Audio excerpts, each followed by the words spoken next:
Oh, baby, it's hot. It's happening. It's here. It is your Wednesday Sovereign Tech Patreon only Q&A, baby. And the Golden Stallion, the man of tomorrow, Savzu, the rated R radio star, is here for you. You probably ended up with you might have ended up with a double today, because I think there might have been a screw up where the Sovereign Top 8 was supposed to come out the day before today, and then it ended up coming out today, and whatever. Anyway, that's scheduling, and that's all on me. But it is time to get into the stuff. Your questions this week, and please remember, feel free to send in your questions for the Wednesday Q&As, because we are a little low in the trough, if you know what I mean. And I love doing the Wednesday show because we can spend as much time really as we need to covering any of these topics. So really do bring those on.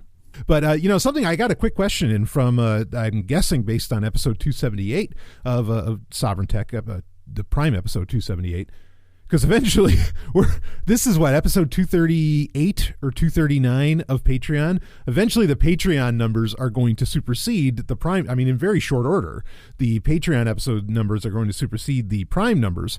So I'm going to have to say Prime 027, whatever. But anyway. And someone asked about the movie I mentioned, Professor Marston and the Wonder Woman, which I love this movie. And they said, wow, what was your favorite scene? So before we get into all our little questions here, I'll tell you what was my favorite scene in that.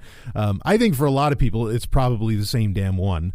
But maybe I have a little bit of a different take on it. Of course, the movie Professor Marston and the Wonder Woman, we reviewed that. Stephanie and I, the lovely and hyper-intelligent Dr. Stephanie Murphy and I, we reviewed that on a Relationship Rhombus show back in December. I think we talked about it. And I think it's just such a brilliant little movie. So well done. And the more you watch it, the more you see how many little hints of things and all this other stuff going on in it. The scene, obviously, where they finally, and spoiler alerts, folks, spoiler alerts, so, skip 2 minutes ahead or something. But the scene where they finally, all three of them, I mean, it's historical fact. You already know what happens. They stoop. Okay. But when that finally happens, and when Olive Byrne, starts freaking out and goes down to, or that whole sequence where she's on the lie detector machine and,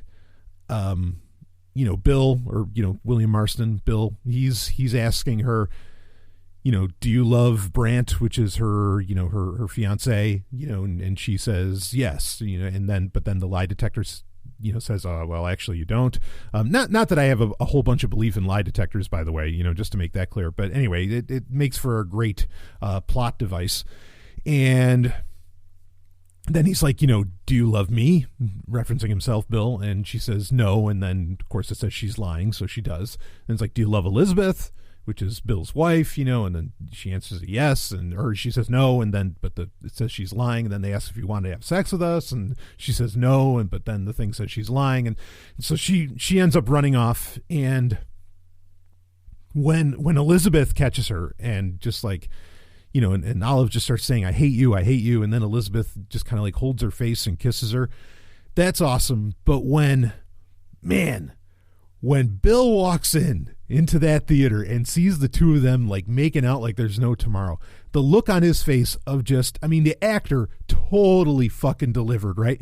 Because he just, it's one of those moments, there's moments in movies that are perfect.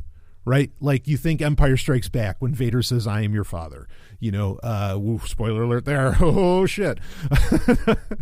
You get that. Some of the, and there's some others, there's the whole sequence where Picard is walking with Anij in Star Trek Insurrection. And, they're talking about being him being an offlander and everything at night. And where she says, do you realize the trust you engender and all this? There's lots of these little scenes that are just such perfect moments. And I don't know if anybody else does this. I'm going to talk more about the scene in a second, but I don't know if anybody else does this. Do you ever, my sister, I don't know if she got me on this kick or if I just naturally did it. And you know what? Let me know. Comment under this episode if you would, because I'd like to know if I'm the only one that ever does this. Okay.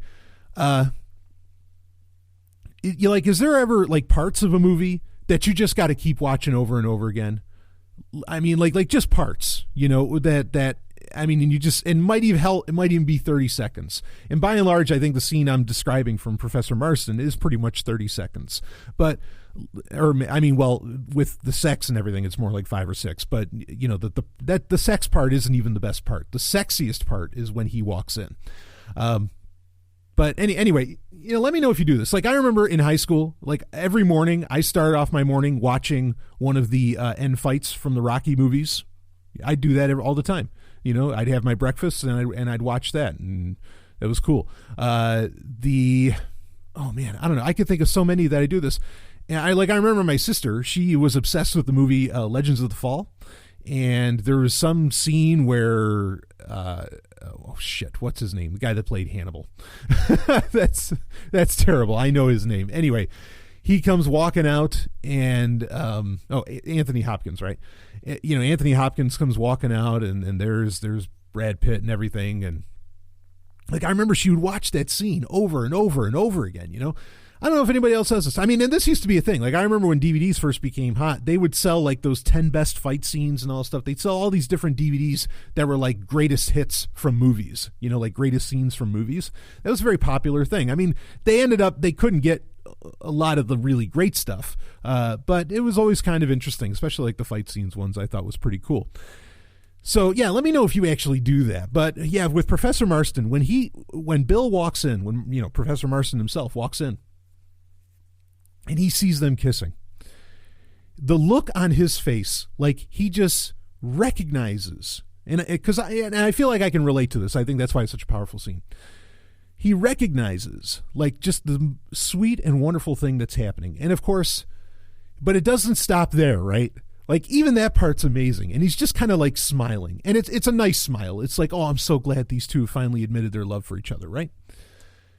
And then Elizabeth, his wife, they stop. Elizabeth and Olive, they're making out, and they passionately, and they stop and they look and they see Bill standing there at the doorway. And he's just, again, he's just smiling, so happy.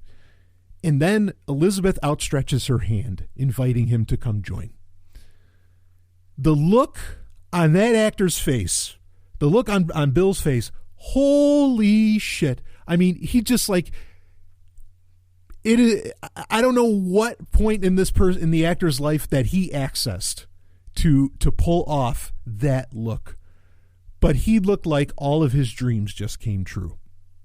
I mean, it was perfect, and no words. There's no words pretty much throughout the whole scene. You don't need them, and that's what makes it sexy. Is when it's no words. It's all just look, body language, and feeling. Right. In case you've never read my short fiction, I kind of try to pull off things like that, where there's not a lot of words. You don't need a lot of words to be said. It's all a lot of touch and just body language and all that. And and then he walks up. I mean, and then it just keeps going. I mean, he has that look of just pure elation, pure joy, pure ecstasy of the fact that he's being invited because he's wanted this for so long with both of them. Because early on in the movie, it's established that he loves Olive, and of course he loves his wife. He loves Elizabeth. And he walks up, and he starts kissing Elizabeth, and then he turns to Olive, and he starts kissing Olive. And it's just the most beautiful fucking sequence. Fuck. It makes the movie, in my opinion. In fact, I remember when Stephanie and I were first watching it, and we're watching it, and I was waiting, because usually Hollywood doesn't give you that kind of payoff. Okay? They don't usually want to give you the payoff. They want to have something tragic happen. I was waiting for somebody to come in and interrupt or something, But no, they actually go all the way. They actually let it ride. They take it, and fuck, man. And then, everybody's kissing and making out, and then Olive walks, starts walking away and up behind the theater, behind the curtain of the theater that they're in, which is completely empty. And she has such a simple, the actress has such a simple, seductive, sultry walk. And then the next sequence, and it's beautiful. I mean, the sex scene's pretty good too. It's fairly tame for a three-way, but it's good. They start playing "I'm Feeling Good," right? I forget who the original person is that performed that, wrote that, but Michael Bublé made it famous certainly a few years ago.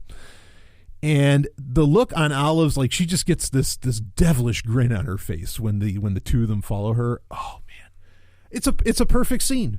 It is an absolute perfect scene, and it's something you just won't get I can't think of the movie of the traditional, dare I say, or conventional. Well, it's not conventional or traditional, but you know what I mean. From like a standard Hollywood movie, not some kind of like special genre piece. You're just never going to get that shit. Fuck, that was great. What a great scene. Again, the best part is honestly the look on Bill's face when Elizabeth outstretches her hand, and the look on his face where you just look at him, he's just about to cry. He suddenly feels so much happiness. Suddenly everything he's ever wanted, all of his dreams are just going to come true right there. And fuck, I can relate to that. It's so powerful. I could so relate to that. It's so beautiful. Anyway, yeah, man, in fact, I'll tell you, speaking of watching scenes, I may have watched that scene a few hundred times by now. Anyway, all right. If you haven't seen that movie, I'm telling you, you got to watch it. You have to see it. And it's got so much going for it. What a great soundtrack, too. Tom Howe just delivered. I mean, it's such a minimalist soundtrack, but it's beautiful, and it totally fits the time. I mean, there's plenty of other sexy scenes in the movie. There's plenty of other awesome stuff that goes on, but shit, that scene takes the cake. Man, I can really relate to a lot of that. So, all right. Let's get on to some other things here. First off, I do want to say, or second off, I guess, because I just had a first off. Hell, this is the third off, frankly, of the third topic we've talked about so far in the past 12 minutes. I want to say thank you to everybody who sent me feedback on the newsletter on whether or not it should be simpler or, you know, what's important to you. Really great feedback from people. Thank you for that. Yeah, and a lot of people really more or less felt they wouldn't mind if it went simpler. They do like they like the green and black. I got that feedback. There's some other things that people had said, and they said as far as like the length of the short fiction, that really depends on the writer. I'm honored by that. Thank you. You know, I mean that you're. I take from those kinds of comments that you don't care. You're fine. Like whatever the story, however long the story needs to be, that's what it needs to be. So excellent. Thank you for that. So yeah, right now, I don't think or at least for the next couple months, I'm not really going to change anything much, but maybe Ellen and I will talk about, you know, where we can shift things or something, and see how all of that works. Because frankly, like having her on board actually really frees me up again to do other things, but also to write a lot more. So I don't know, you know, maybe we'll get back to, I really wanted the newsletter to be bi-weekly. Like that was genuinely really important to me. And I've been disappointed that I haven't been able to do it bi-weekly, since, but maybe with Ellen on board now that with the newsletter, maybe that can change. So we'll see. But anyway, she's doing great work. So, okay. Let's, just wanted to say thank you for all of that, and we'll see where we can take this. Let's go on to, well, we got a couple of tech questions here. Actually got a few questions from co-host, or a few comments and kind of questions from co-host Robin of the Star Wars update, which you're going to want to hear this month's Star Wars update, because we're going to talk a lot of Solo after we catch it. Of course, Stephanie, Ellen, and I, we're going to be seeing it opening night, and Robin, I'm sure, is already he's going to be on top of it, but he's across the country, so otherwise I'd have him along. But anyway, so he had a few comments to make, so we'll get, or a few questions and comments that he brought up on the Patreon community page, which is a great place to interact with people, and I'm going to be addressing those on here because they're actually good points and important things to talk about, I think.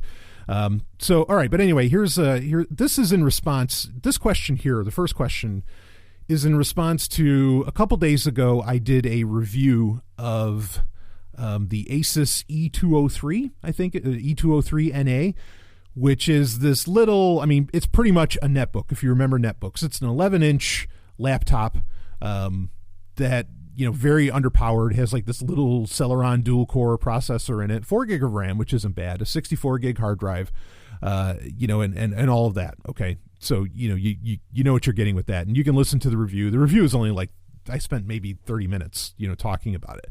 But this has been a computer that I've been using sort of as a daily driver, sort of. And at least it's been it's been something that's been easy to just stow and go. And because it's only a $200 computer, yeah, you don't so much worry, is it okay if I just toss it into the bag? Is it all right? And blah, blah, because if something really happens to it. And because you can't store a lot on it anyway with the 64 gig hard drive. You don't really, you're not so concerned about it. And it comes with a certain attitude of how you use it, right? So, which is an attitude that I was actually looking for, which is kind of what I described in my review. But anyway, one of the problems that I brought up is what this question's asking about. One of the problems I brought up is that, look, if you do any basic web browsing, even, and it doesn't matter, more or less, it doesn't matter what browser you use, Firefox, Chrome, Edge, Opera worked the best of the bunch. It's slow. It's ass slow. I mean, and it's bad how slow it is, okay, when you're doing any kind of web browsing. Now, I mean, yes, is the computer underpowered by modern standards? Yeah, that's fair to say. But then also, how bad are web pages? How much fucking JavaScript and other bullshit are web pages, schlepping down that, causes such slow load times if a computer isn't up to snuff with more of today's standards. I mean, that's a whole other thing. Though, like I said, under Linux, web browsing is a much better experience than it is under Windows, but you don't get the same battery life under Windows that you do under Windows, which I love that battery life, which is about 10 hours. So anyway, let me read the question here. I heard your review for that Asus netbook, and you mentioned that it works great when not, or it doesn't work great when not using, or works great when not using a web browser. Sorry, that it works great when not using a web browser, but why even bother selling a computer that's shitty when using a browser? I think Chromebooks have survived because the web browser is so important. I think I get what you were trying to say, but no web browser is pointless.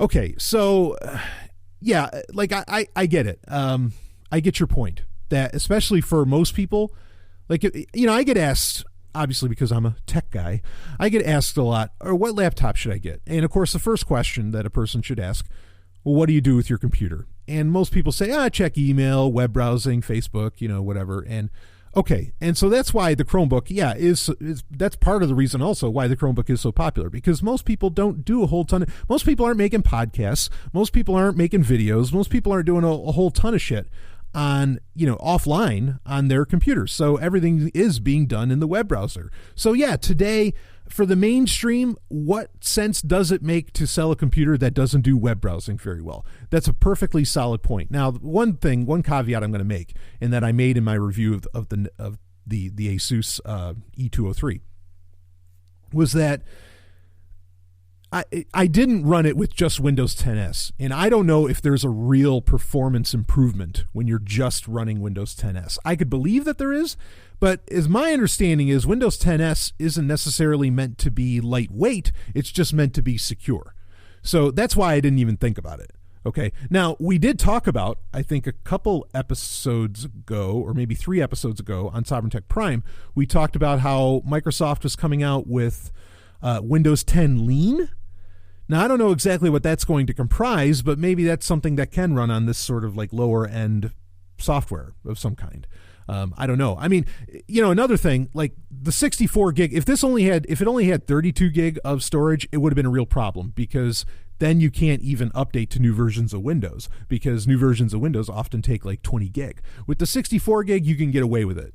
Okay. Where you can update. And in fact, it did update to the April update pretty much instantaneously, which, by the way, if you have the I can't, again, web browsing's a problem. I can't do this on this computer. But if you have Windows 10 Pro and you're updated to the April update, if you remember me talking a little while back about how Microsoft Edge was creating for enterprise versions of Windows 10, how they were implementing where you could actually run a Microsoft Edge tab in a virtualization container to separate it from the rest of the operating system, where it runs in its own little container.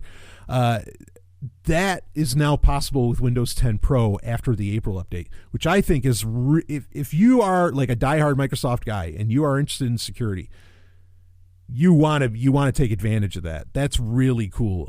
If I think of it, I'll put instructions in the show notes on how to do that. But you have to have Windows 10 Pro, and you have to be using Microsoft Edge, obviously, which most people don't, and I completely understand why, to be able to do it. But that's a pretty serious piece of security where you're starting to, you're running that web browser in, and of course your computer or your processor has to be able to handle virtualization to do it too.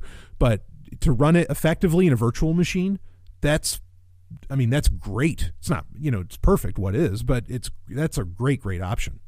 But anyway, back to the point. So this does, as far as like web browsing with this thing, like in a computer not having a web browser. That can be right. That can be a very real problem. Let's just, and I understand for a lot of people that just won't fly, that just won't work. Now, something that could happen is that progressive web apps could become could really become so pervasive. They're going to in a way anyway, but they could become so pervasive that the web browser does kind of become an afterthought. I can't picture that day ever really coming, but maybe,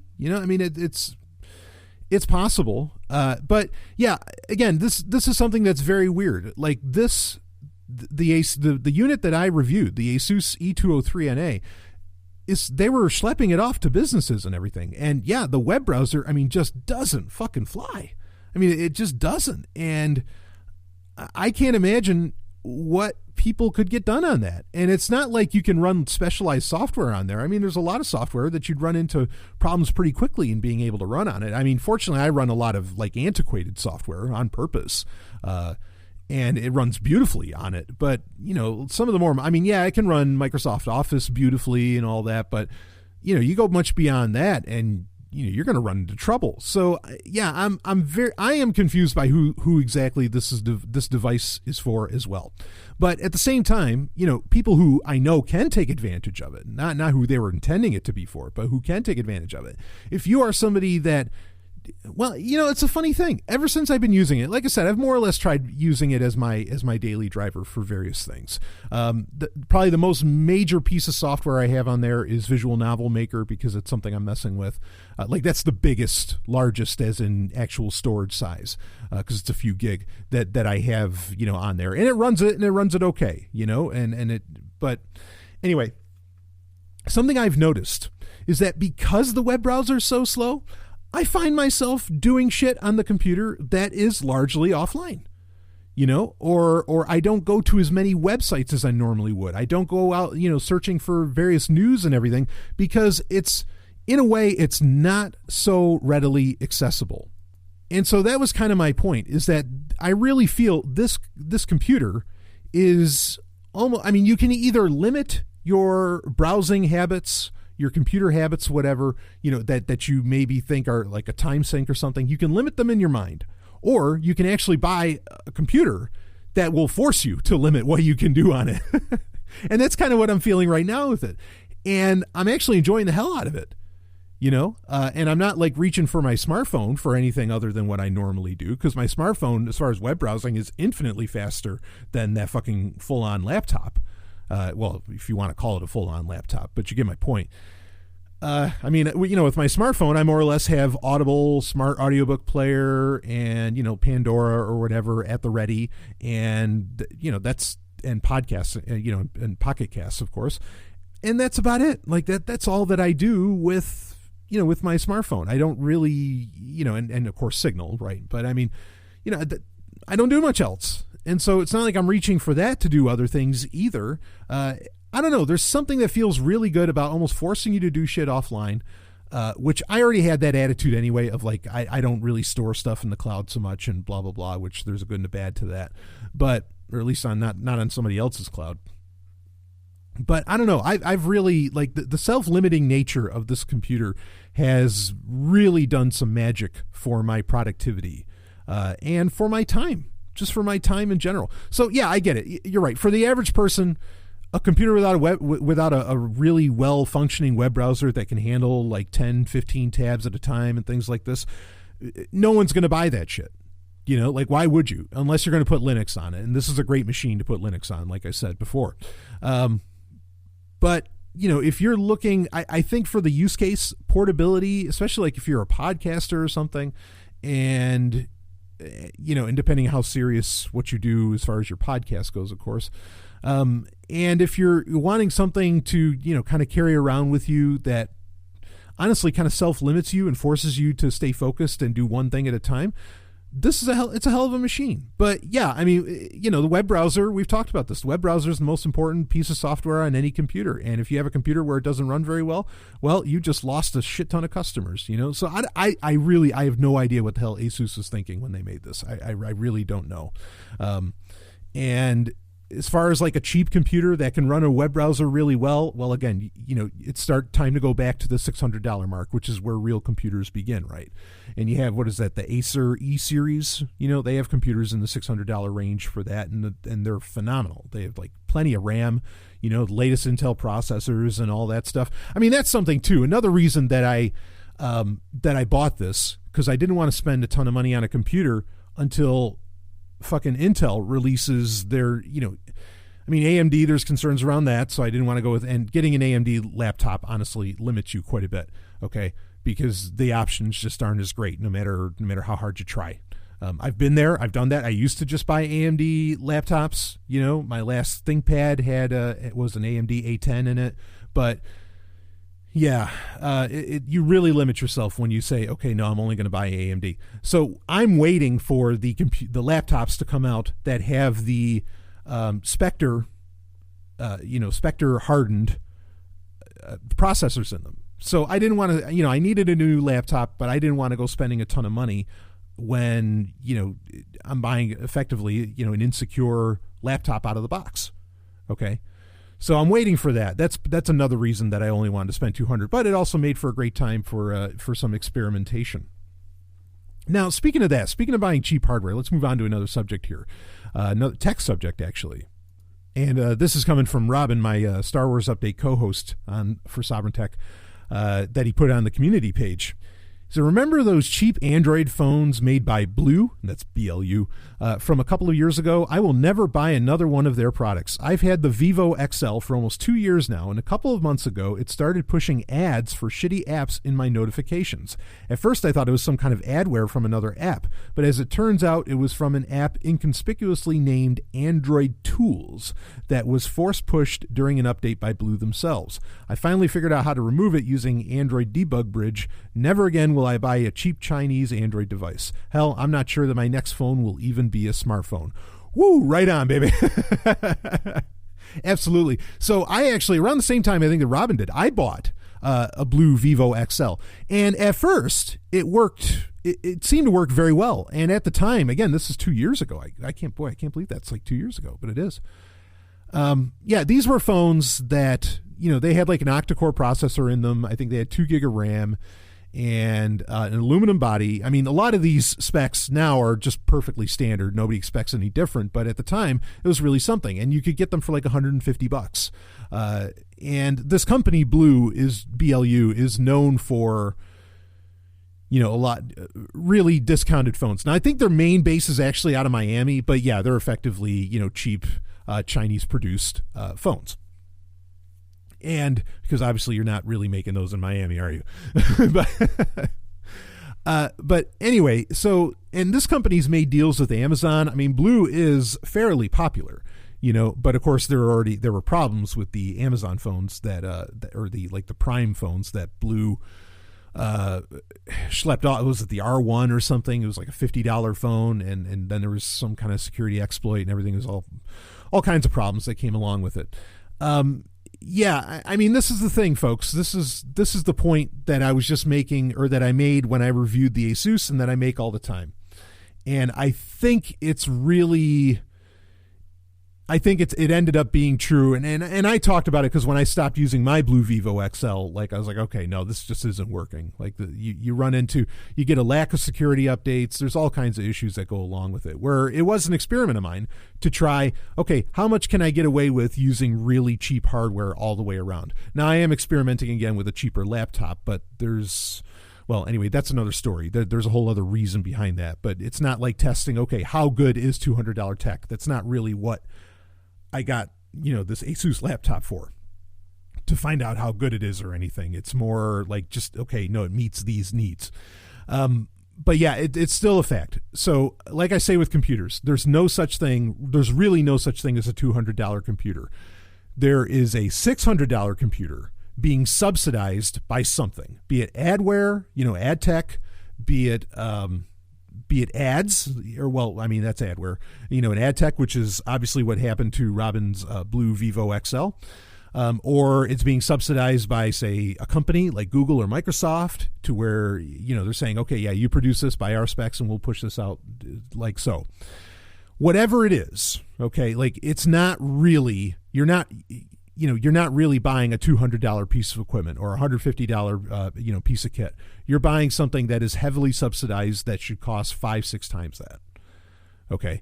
Like I said, with the Asus laptop, that's $200. I think Microsoft was subsidizing that for them to put on Windows 10s. But anyway, so yeah, this is a real problem. And smartphones in general, I mean, the market is so crazy. Look, I get why people want to buy an iPhone. I mean, I think this was a question that got asked 2-3 weeks ago for a Wednesday Q&A, was, Android or iPhone? And I said, well, I totally understand why people want to go with an iPhone. I mean, because Apple can really keep control of all the security updates and everything. I'm not saying they do a great job of security all the time, but they can stay on top of it. And because there is a very set amount of models within which they need to, or within which they do updates, it's a lot easier to make sure that you're getting the latest and greatest of everything and you're not getting pushed a bunch of bullshit. Okay, like what ends up happening with a lot of these cheaper, Chinese produced phones. So, yeah, I think there's two ways to go about this. Okay, you can either spend the premium money for a more of a flagship device. Okay, I don't know, like from like the Moto G up, or you can buy like an older phone and put Lineage OS on it. And that way you're going to get the updates for it. Like so my phone that I've been using for a while now is the Echo Pro 3. And this is from a company that pretty much died, but it doesn't matter that the company died. Now, the phone itself cost me, it was under $200 because the company was tanking. And so they're just like liquidating. They're like, get the shit out of here. Now, normally I wouldn't say buy a phone like that because obviously the company's dying. You're not going to get security updates or anything. That's not an issue if you're buying it to put Lineage OS on it and it's well supported by Lineage OS. And the Echo Pro 3 is such a phone. So you can go that route, or you could go the route of, I'm fucking done with smartphones, right? And buy very high quality, because there's no reason for them to cost exorbitant prices, feature phones or dumb phones as they get called. And nothing wrong with that. Like nothing wrong with that at all. Rock and roll. The only thing is that you do kind of lose that portable media player, but that's up to taste if people really need that. Like if I was more of a homebody, I don't need a portable media player of any kind, hell, you can even, in your car, especially if you use your car a lot, you can get, decks where you can plug in USB sticks or micro SD cards and everything, and you can have tons of podcasts and music or whatever else on there. There's a lot of options to go with this, and getting away from a smartphone, not a terrible idea. I'm not talking about going backwards, folks. That's not what I'm saying. I'm saying you have every right to use the level of technology that is comfortable and right for you, and that fits your threshold. Okay, not that you don't because like I can speak for Robin. This guy knows his tech night and day. It's not like he can't handle a smartphone. Obviously he can. You heard what he did to get rid of the fucking those fucking ads. Okay, but like me, if I want to backpedal on not using the latest and fucking greatest of everything, there's nothing wrong with that. And it's interesting because the tech industry and the tech world in general really thrives on people having the latest and greatest of everything. And I think a lot of them are peddling a lot of bullshit, and often they're doing it to try and sell it at like a really low price point that really creates problems. Like, low prices are almost, there's a lot of market forces involved with this. Okay. It's not just as simple as saying low prices are a sign of a shitty product necessarily. Okay. There's a lot that gets put into that. Sometimes you can get a great product for a very low price. For example, the Oculus Go. Okay, the Oculus Go. Here's a $200 VR headset that that performs very, very well. really, really well, is really cool. It has a lot of great options. It's only $200. Now, are you getting a shitty device? Not at all. It's actually a very premium device. But what's going on there is, I guarantee you, Facebook, who owns Oculus, is selling it at a loss, right? So it's being subsidized. So you can't just say that because it's cheap that it's not any good. There's a lot of things going on behind the scenes about that, but it should concern you, especially when it comes to smartphones and computers in general, because somebody's paying something if that thing costs less than $600. That, with smartphones, maybe $400 is more than what that bracket belongs. But anyway, I explain the reasons why I bought a cheap laptop, and part of that is because I'm waiting for a new processor type to come out. I'm not, I'm not interested in spending the really low price on these things. Like, I really do want that quality and that lack of fucking ads, to get schlepped on us. So, among other issues, and make sure that I constantly get security updates and everything, and you want something that can last. But, nothing wrong with buying a feature phone, by all means, and, maybe get a separate GPS device if you need a GPS. Those are still very popular, and you can buy them, and in many ways they're better than Google Maps. Not in every way, but in some ways they are. Like the GPS sensor in them are far superior to what's in most phones right now. But anyway, that's a totally valid thing to do. What the hell? Anyway, let's go on to the next bit here, and this is actually also coming from Robin, and this is pretty interesting. So we're going to start getting into some entertainment, some geeky shit here. He says, these games aren't my cup of tea, but I hate Valve's, of course, Valve is the parent company of Steam, puritanical censorship all the same. Sigh. And he has another point to make about it, but let's talk about what he's actually bringing up. I was tempted to do this for a game talk, but it's going to be like 2-3 weeks before we get to another potential game talk. So, yeah, like I'm not. It won't make sense, to wait that long. I do want to talk about this, and actually, an interesting thing happened yesterday that kind of points at maybe a solution for this. But the story's from Motherboard, and it's quote, "It's an anime titty holocaust," end quote. Steam is cracking down on visual novels. Developers are saying that Valve is going to kick them off of Steam, despite already going through a quote vigorous end quote review process years ago. Now, all right, funny headline, right? And in fact, that came from Honeypot, which is the developer of the games Honeypop, which are very popular. It's like a match 3 puzzle game where you get to, chat with some shall we say, busty anime girls. Anyway, their tweet pretty much said it's an anime titty holocaust. Now, you want to be careful with the term holocaust, but I get it. I get the point. I think it's funny. And yeah, this has been going on for a little while, where Steam is cleaning up. In all ironies with the name Steam, you think steamy. Ooh. But Valve has been cleaning up a lot of these kind of like dating sims and other games that are, and visual novel games that are wildly popular in Japan, and get sold by other companies like J-List and some of these other ones. Now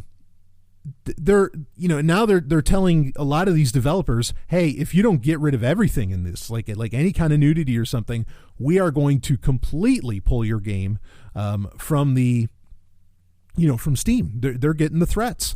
Now, some of these companies, one in particular, like Manga Gamer and some others, they already have storefronts. They have like separate storefronts, kind of like Dejica, right? So Dejica makes, they make RPG Maker, Visual Novel Maker, and they make a bunch of actual RPG games as well. Dejica has you can buy their software from their own site. You don't have to buy it through Steam. You can get it right from them. And in fact, they'll have a lot of expansion packs that don't always get cleared onto Steam, which is maybe a good reason to do that. Usually when Dejica announces that they're coming out with a new game or some new software, they will, if you pre-order, they'll give you the Steam key as well as the ability to download right from their site. And that's usually how I deal with them. I really like Dejica as a company. But anyway, so this is happening. And here's an example. Pickett said that and this is one of the main, a spokesperson for Manga Gamer, Pickett said that when Manga Gamer first published Kindred Spirits on Steam 2 years ago, it had gone through a vigorous review directly with one of Valve's representatives. At the time, Pickett said, Valve spent several weeks reviewing the game to check the content and gave Manga Gamer its full approval and guarantee that it fell within Valve's content standards. Quote, so if this isn't a simple oversight on their end, then it's a major reversal of the guidelines and policies that are explicitly outlined to us. We also met with their representative about a year ago to get face-to-face clarification on Valve's policies and guidelines regarding patches that restore adult content to titles edited for Steam, and this suggests a reversal of that policy as well, end quote, Pickett said. So there's the thing, and Valve hasn't commented about this, but that was something that was available too, where you could download a patch. Say there's a hot tub scene in one of these visual novel games, or in one of these match 3 puzzle games or something, where there's sexy gals and whatever. What Valve would do is they would have the developer put like clouds, or like steam of all ironies again, over like the breasts, okay, of the anime characters. Okay, whatever. But then the game company, like Manga Gamer or Huni, could send you, or could get a patch to you that would re-enable, that would get rid of all those clouds and all that shit, and it would re-enable the nudity more or less, or the uncensored content, whatever that happens to be. And yeah, this is going down, and this is a real problem. And the instantaneous thought that I'm sure that is coming to everybody over this is that, Steam has no problem with putting Call of Duty. Go down the list of the bloody ass game, Killing Floor. I don't know. Take your pick. All the shit that you can do in Grand Theft Auto. They have no problem with that. They wouldn't ban that shit for a second. But holy hell, you show a nipple? Goodbye. You're not allowed on this platform. It's really crazy. And there's no way, especially get people at Valve. Come on, these are at their heart also gamers. There's no way, like Gabe, you got to know that doesn't make sense. You got to know that's that's a double standard. They've got to know this. There's no way they don't realize that that's a problem. That doesn't make sense. That you can have the bloodiest fucking game. You could have, Mortal Kombat XL on there or whatever. And look, I love Mortal Kombat. I'm not complaining about it. All right. I'm saying that it's a double standard. You can have Mortal Kombat XL on there. You can have all the shit. You can have people ripping out spines and everything, but you can show the inside of a body, but you can't show anything on the outside. I mean, like how's Conan on there? Wasn't like dongs flopping on Conan? The new Conan, not coming of age, or is it coming of age? There was the new Conan MMO that came out. And like everybody was joking for a while about how, like there's dicks flying everywhere and everything. I mean, what are they doing about that? Like this just doesn't make any fucking sense. Bottom line, it doesn't make any fucking sense. Now, interestingly, just yesterday, I think it was, GOG, Good Old Games, which is really on PC, I think they are Steam's major competition. I mean, you could say Electronic Arts is maybe, or Blizzard, but GOG, as far as like that offers the same games, GOG is really the major competition, and they're the competition I recommend using as well, because their games are DRM free, and there's so much to it. We've talked about that in the past. But they started offering visual novels, and visual novels with apparently the uncensored, or at least the option for them to be uncensored and all that. I haven't purchased any of them off of there, but maybe GOG saw this and they saw it as a market opportunity, and they said, well, shit, if Steam won't do it, hey guys, come over here, come over to our platform and we'll treat you right. And I hope that they do. I hope that this blocking shit doesn't happen with GOG either. And GOG, you would think that GOG's audience, like their core market, first off, it's the same company that makes the Witcher games, which are as fucking sexual and erotic as any game could possibly be, right? Or just about as any game could possibly be.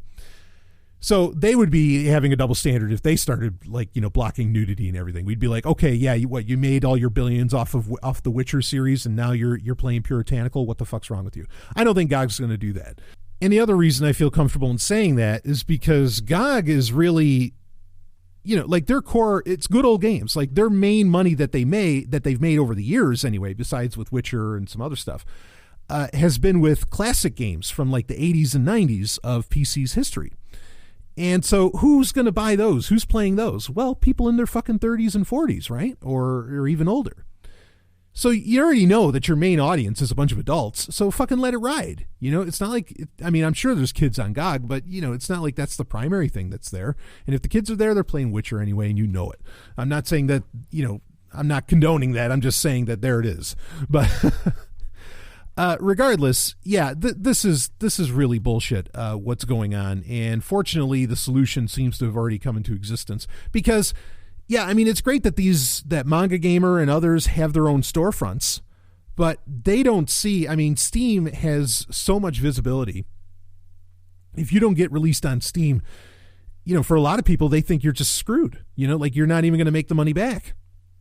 No, I think it's true. It's not so true with adult games because I think people that buy adult games know where to go to get their shit, to get their fix, right? And it's not necessarily on Steam. Also, Steam is to the point now, there's so many games on there that you can get lost in the shuffle really easily unless you're something really fucking special.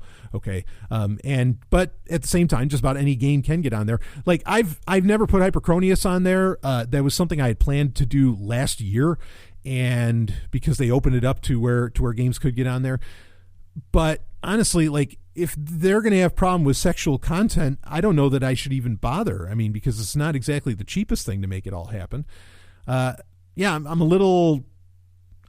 not sure what to do about that as a game developer. But also, like I pushed my game off to GOG to see if they wanted, to put Hyperchronius on there, or even Ninja Trek, and they seemed a little skittish about it, at the time. But maybe their minds changed on that sort of thing. I don't know. And certainly, like my game isn't half. It's sexual, but it's not half as graphic or as explicit, shall we say, as the Witcher series. Like, I can't believe that they would be, that they're opposed to it.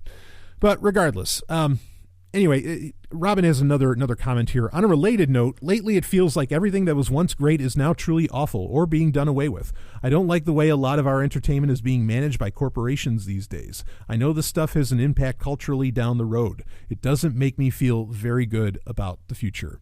Yeah, and I'm sure there's so much that could be said about that. It's a great point to bring up. I share those concerns in a very real way. For a multitude of reasons. One of them being, even just the way that the entertainment is disseminated now, where everything is DLC and like, we've talked about this, like the death of video gaming. GOG, like we were just talking about, can make money off of classic games because the code for the games are available. They usually didn't require servers to run and a bunch of other shit. And, there's not a lot of like, in-app purchases or anything that go the way of the dodo and that are like central to the game, but once a server shut down or anything, you can't really buy in-app purchases anymore because where do you even send your credit card information and all this? Like we're killing the gaming industry, or not we, but people that are A, into those kinds of games, and B, the developers of those games are, they're just choking the gaming industry. It's so terrible. Now, yes, other companies can still come out with their own shit, but I'm even worried about like Nintendo. Like Nintendo's doing bank off of the fact that they're re-releasing, classic consoles with all their games baked in. Eventually we could run into the problem with them where, and I'm sure they love it because it fucks with emulation, but what do we do when you want to play Super Mario Odyssey, but the servers are down and you can't get the latest updates from the game, even though you have the cartridge or something? And this is stuff we've talked about for years on the show. That's a real problem. And so everything, it really feels like the artists are getting completely pushed out of the room. The corporations, the bean counters and, the people that are just doing it for the money, blah, blah, blah, and doing it for the business. Those people have always been in charge. We have no illusions about that. Okay. They've always been in charge, but for a while they were at least letting the artists kind of run roughshod. And that is very much disappearing. And that's what happens when all this stuff gets bought up by huge corporations that, don't have really, again, this has been going on for a long time in various forms. I know, but it hasn't been as bad as it is now. Yeah, where you can just tell that it's completely fucking done for, for the money or not, it's because it's not bad to do things for money. I do some things for money. Of course. Okay. A lot of it's passion, but the real problem is not that it's about the money. It's that it's all, it's for the money, But to get the money, they think they have to make everything for the lowest common denominator. That's the problem. That is the real problem. Is that, and this comes up all the time. The world is meant to appeal to the average, and when entertainment specifically loses its artsy flair, shall we say, and solely appeals to the average, like you think Marvel movies and things like this, where it's all about appealing to the average, then, like Robin said, this is going to have effects in the future. What's the effects on the future? You're going to end up with a lot of average fucking people, which you already have, but it's just going to get worse. You're not going to have the people that feel, that try to perhaps reach for the exceptional, that maybe like Star Trek or other classic shows would really push for, because you had real visionaries working on this stuff, not just people that are like, okay, how do I make an exciting show, but people that actually had some vision. It's a shame. It's a shame. So anyway, great comments to make there. Then Robin had one other thing, and then we're gonna wrap this up with the album of the week here in a second. Okay. And this, boy, you want to talk about lack of respect for the art and for the medium and for what's come before. Cartoon Network.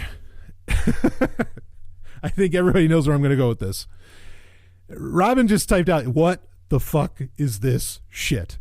Cartoon Network is coming out with a new Thundercats animated series, and it looks fucking ridiculous, and not in a good way. I mean, this looks downright goddamn stupid. I mean, like everybody's, it's not anthropomorphized. Maybe that's the term. I don't know.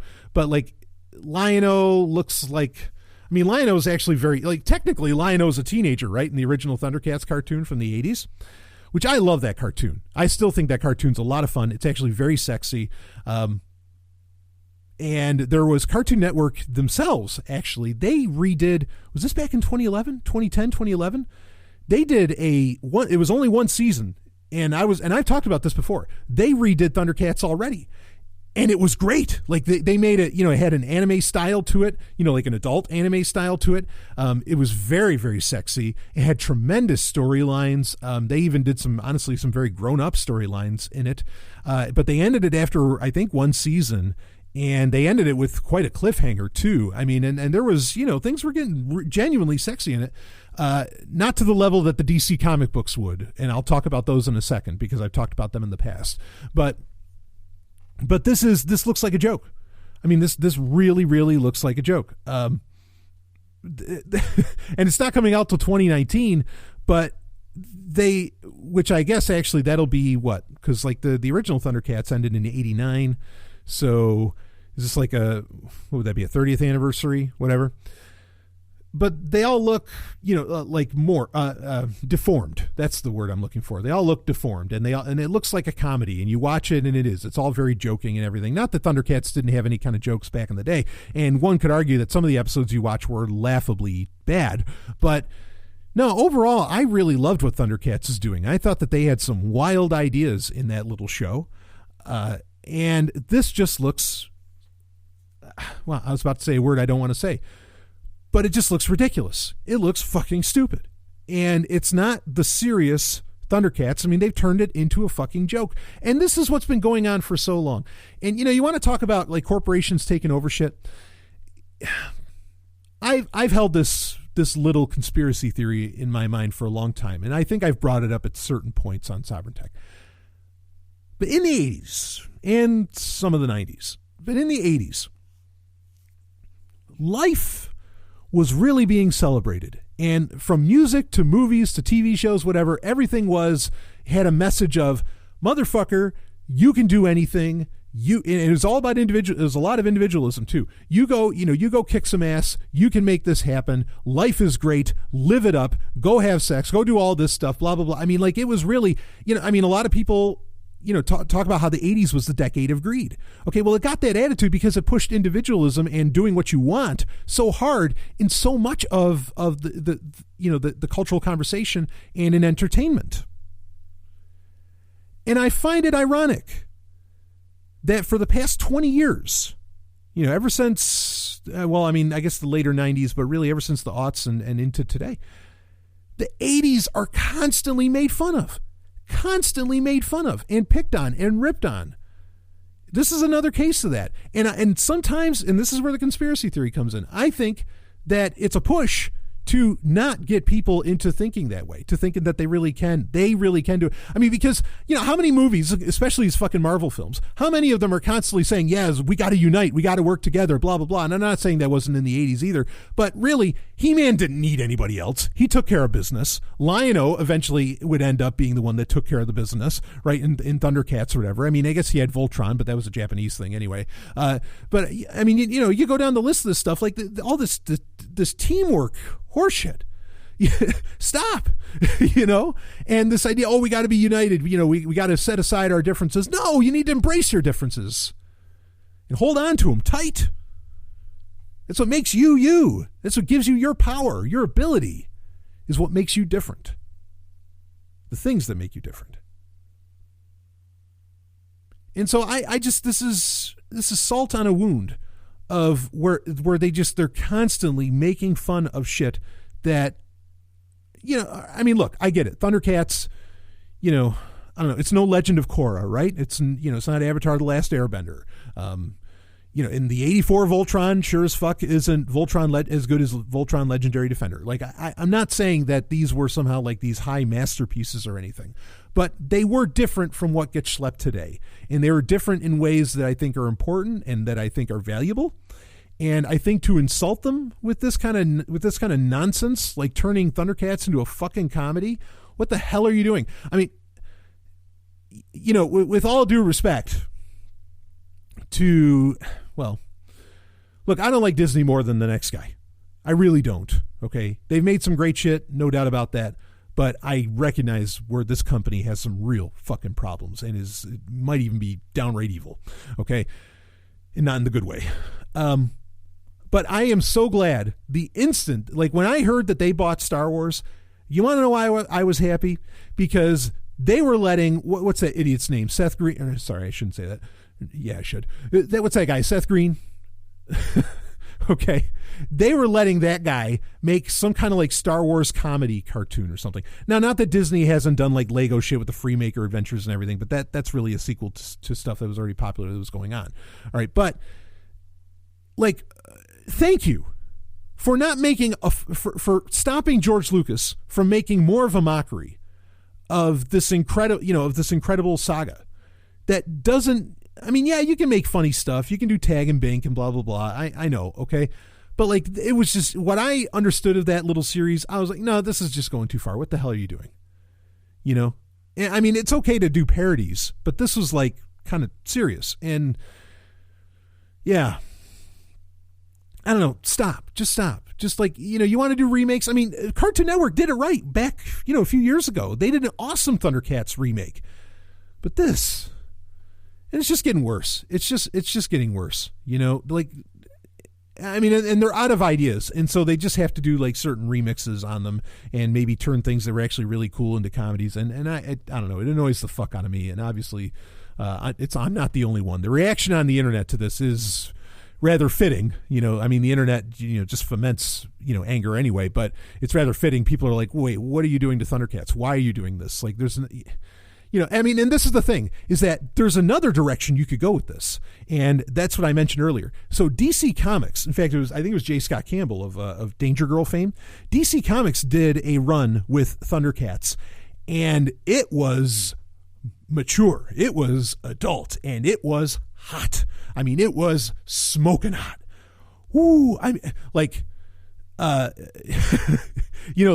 two younger Thundercats, of course, now they were grown up and everything, but they were slaves for Mumra, and like they were sex slaves, as in Mumra's bisexual, and Chitara, and also, I mean, like it was sexy and in some ways very disturbing as fuck. That's the direction you can take this stuff. Don't dumb it down. Go the other direction. Take it to that new hotness that the world needs. Why do you think I put sex in everything I do? Because everybody else just wants to dumb all this shit down and turn it into a fucking joke. I mean, and that's fine. Like, I like to make my sex kind of cheesy, to where it doesn't have to be taken so seriously and it's over the top. But this isn't about over the top. This is about making a mockery of some stuff that's actually really cool. and just dumbing everything down for kids. Fucking A. And it's cyclical too, because they know that these kids will grow up and then they can push like an adult version of Thundercats on them, and because the kids will have the nostalgia of the classic Thundercats.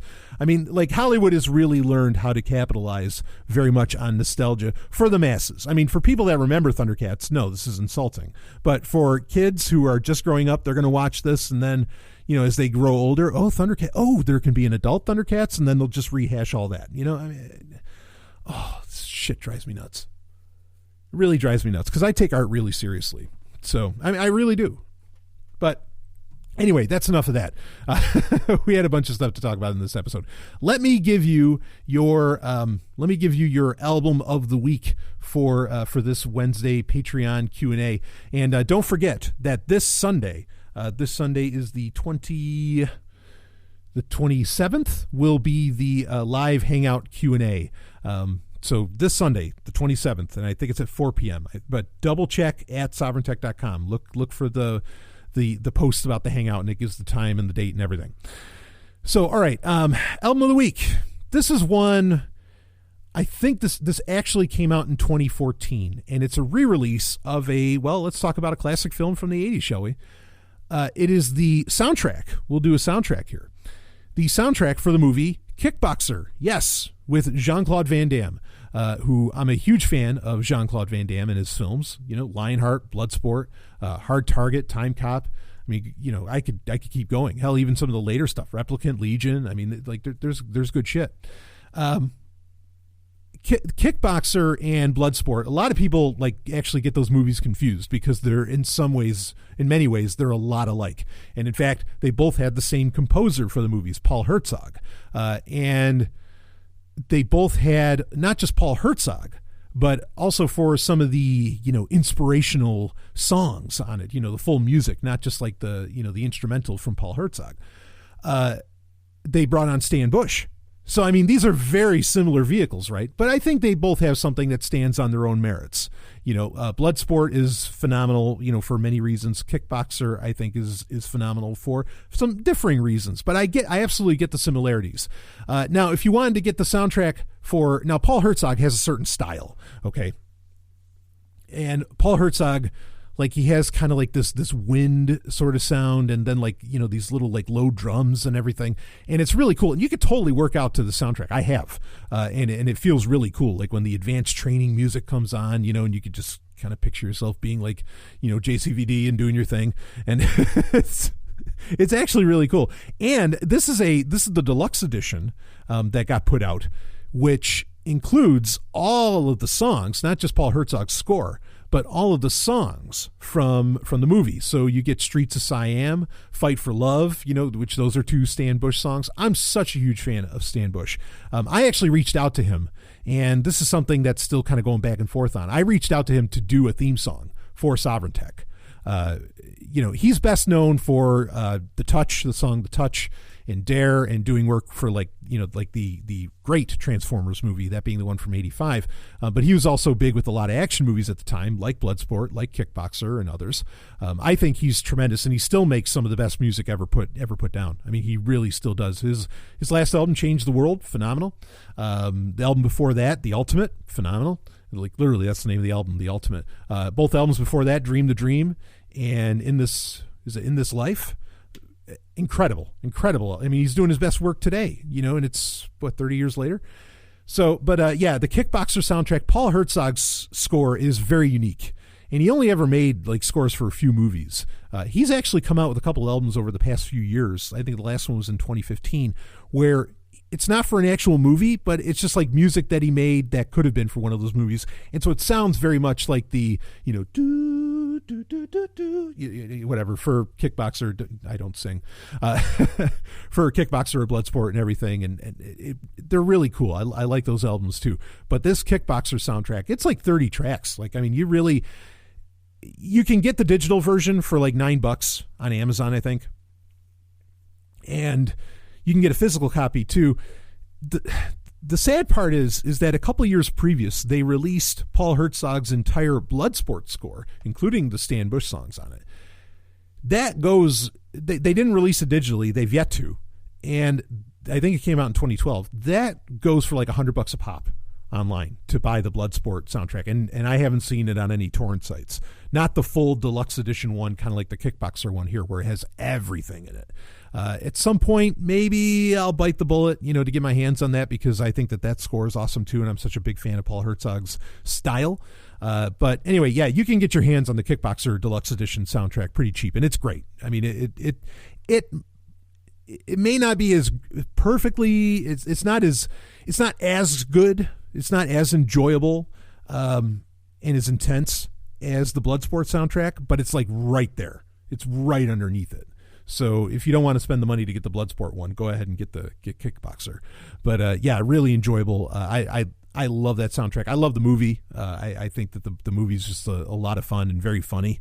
It's they make memes out of it. It's classic when Jean-Claude is dancing and everything. I love doing that. Hell, I'll break into that dance in between sets when I'm working out. So it's really cool. Anyway, okay, that's it for your Wednesday Q&A this week. Again, keep in mind that this week's episode of Sovereign Tech and the second half of it will all be a review of Solo. I can't wait to go see that. Ellen, Stephanie, and I, we're going to have a rocking time catching that. And then maybe I can get them to review it later. Maybe I can maybe I'll get a quote from them or something, and they can tell me what they thought of it. I'll get their ratings and quotes from them when that time comes. But yeah, so you got that coming up, and there's still more episodes, believe me, to come out for. You got your Relationship Rhombus show for this month to come out, more episodes to come out for May. So there you go. I will see all of you. Don't forget, send in your questions for your Wednesday Q&As. Again, we're a little low on the drum, so send them on. I will see all of you on the other side. Woo!